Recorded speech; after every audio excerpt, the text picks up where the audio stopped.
Gerakan non-blok. Sejarah dan latar belakang gerakan non-blok. Organisasi GNB muncul di tengah persaingan blok barat dan blok timur pada masa Perang Dingin.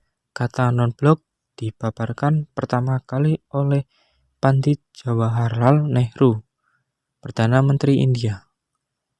Dalam pidatonya, Nehru menjabarkan 5 pilar yang dapat diterapkan sebagai pedoman untuk membentuk relasi Sino-India yang disebut Pancel atau 5 pengendali. 5 prinsip itu ialah 1. Saling menghormati integritas teritorial dan kedaulatan. 2. Perjanjian tidak saling melakukan agresi. 3. Tidak melakukan intervensi urusan dalam negeri negara lain. 4. Setara dan saling menguntungkan. 5. Menjaga perdamaian.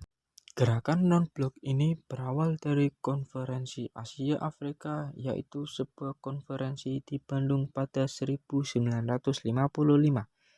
Di sana negara-negara yang tidak berpihak pada blok manapun mendeklarasikan keinginan mereka untuk tidak terlibat dalam konfrontasi ideologi blok barat dan blok timur.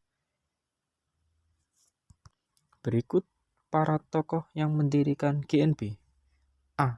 Josip Broz Tito, Presiden Yugoslavia. B. Soekarno, Presiden Indonesia. C. Pandit Jawaharlal Nehru, Perdana Menteri India. D. Jamal Abdul Nasser, Presiden Mesir. E. Kwame Numrah dari Ghana. Tujuan gerakan non-blok.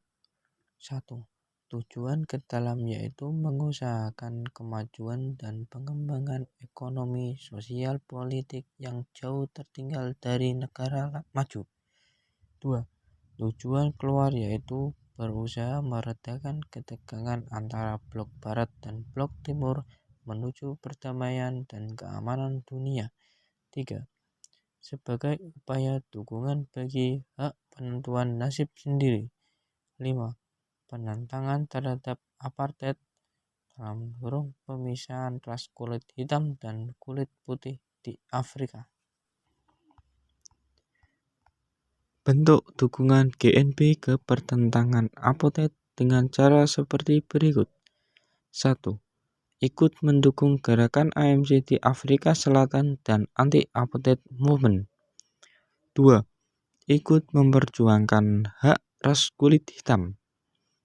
Alhasil, bentuk dukungan ini menambahkan hasil berupa penghapusan apartheid di Afrika Selatan, pembebasan Nelson Mandela dan aktivis lainnya, pemilihan presiden yang ikut mengesahkan ras kulit hitam.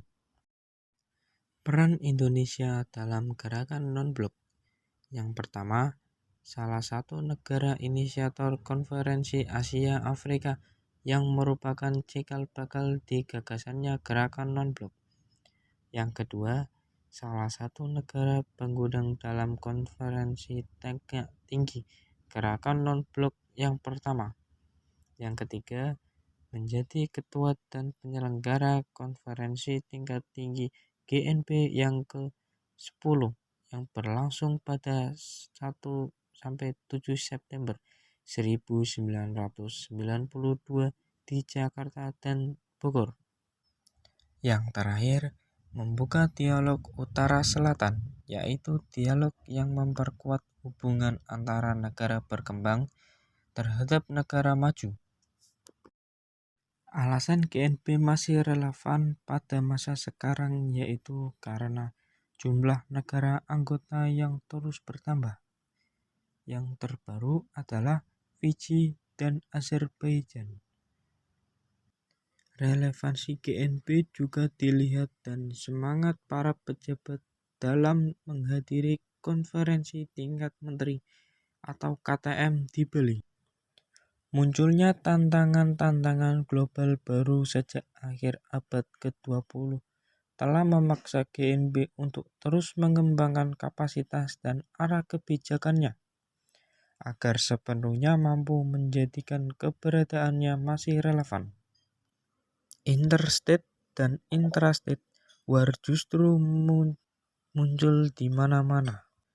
Hal ini menunjukkan bahwa yang dicita-citakan GNP, yaitu dunia yang aman, tentram, dan sejahtera, masih menjadi tantangan bagi berbagai negara.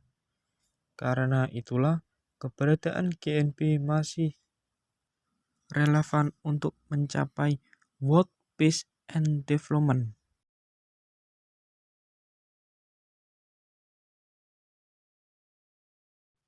Penyimpangan Indonesia saat tergabung dalam GNP. Jakarta Peking. Indonesia pernah berpihak ke blok timur dan barat.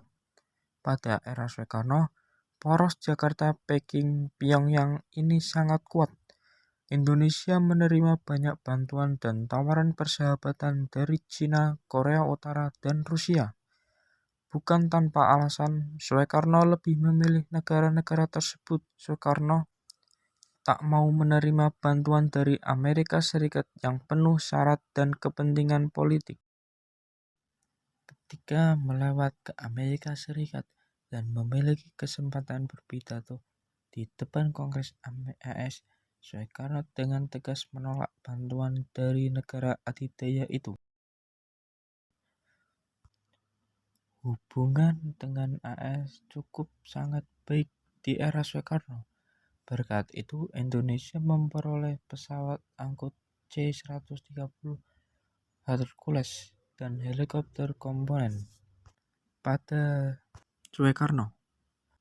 Namun, setelah John F. Kennedy ditembak, hubungan Indonesia dan Amerika Serikat memburuk. Amerika Serikat tidak menganggap Indonesia sebagai mitra sejajar. Karena itu, Soekarno berpaling ke blok timur. Disambut dengan tangan terbuka oleh pemimpin Uni Soviet Nikita Khrushchev.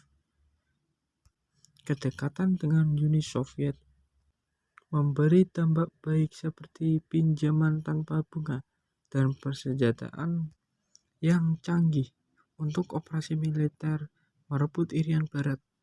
Selain hubungan dengan Nikita Khrushchev, Soekarno juga dekat dengan Mao Zedong dan Kim Il-sung.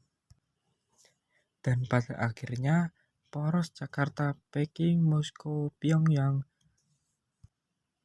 yang terbentuk yang menambah blok barat ketar-ketir sangat disegani. Poros ini hancur saat Soekarno berkuasa. Pemerintah Soekarno menuntut hubungan dengan blok timur dan mulai mesra dengan Amerika Serikat dan Eropa Barat. You not know you about that life.